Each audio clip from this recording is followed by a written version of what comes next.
The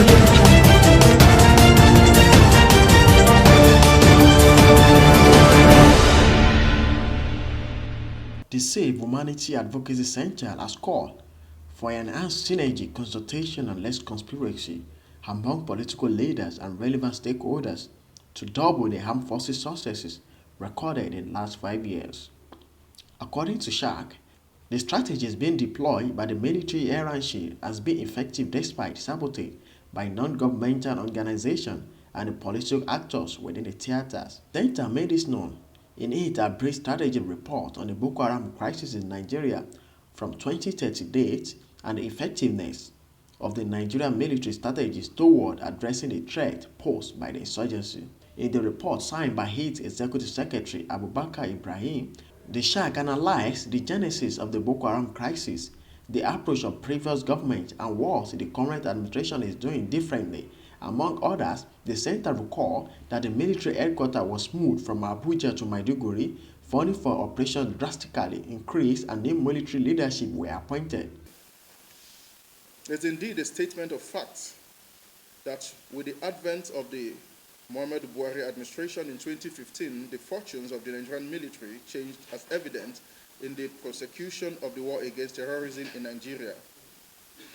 A cursory look at the available indices indicates that there have been substantial gains in the fight against Boko Haram terrorist group.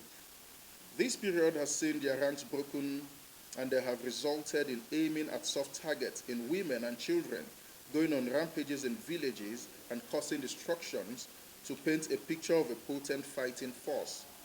However, in truth, they are in disarray. The troops have displayed the right mental balance in the prosecution of the war, and this has led to tangible gains recorded so far. All of these gains are attributed to the commitment of the Muhammadu Buhari administration to address the various threats posed by the Boko Haram group. Now, our recommendations on this after the extensive study of the Boko Haram crisis between 2010 till this moment, we're asking all stakeholders to join hands with the federal government in the war against terrorism in Nigeria. The political leadership in the country must desist from attempting to undermine the efforts of the Nigerian military by engaging in the acts that are counter-progressive in the war against terrorism.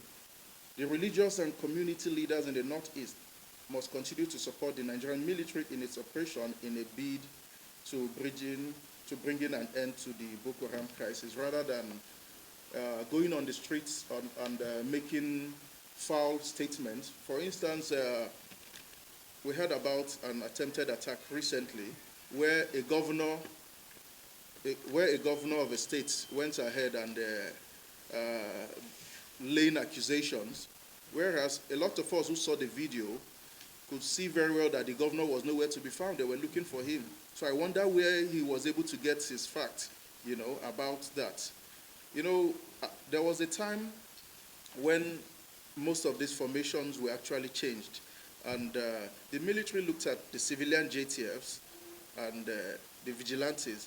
So with their own information gathering, they were able to filter the good ones from them, and they absorbed them and discarded those that they felt still had ties to these guys. But unfortunately, instead of there to be a synergy between the state government and the military, but what we've been seeing is something different that's counterproductive to the morale of the Nigerian military in the fight against insurgency.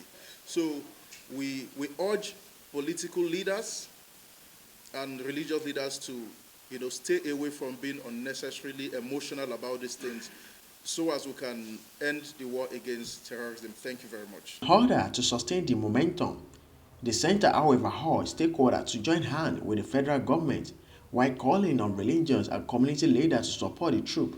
The center advised political leaders to desist from undermining their efforts.